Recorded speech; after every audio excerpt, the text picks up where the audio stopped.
ఉత్తన పాదాసన్. శ్వాస తీసుకుంటూ రెండు కాళ్ళు నెమ్మదిగా పైకి స్ట్రైట్గా ఉండాలి. మీ యొక్క పాదాలు రెండు స్ట్రైట్గా ఉండాలి. పైకి తీసుకున్న తర్వాత పూర్తిగా ముందుకి బాగా స్ట్రెచ్ చేసి పెట్టి ఉంచాలి.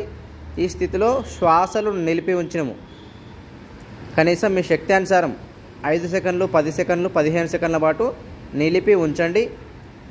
మళ్ళీ మీ పాదాలను వెనక్కి స్ట్రైట్గా తీసుకోండి. శ్వాసలు వదిలేస్తూ పూర్తిగా కిందికి తీసుకొని రండి. విపరీతమైనటువంటి నడుము నొప్పి ఉంటే కనుక రెండు కాళ్ళతో చేయడానికి లేదు. హై బీపీ రిలేటెడ్ ప్రాబ్లం ఉంటే కూడా చేయడానికి లేదు. కొన్ని రెస్ట్రిక్షన్స్ ఉన్నాయి, అవి పాటిస్తూ ఈ ఉత్తన పాదాసన్ చేయాలి.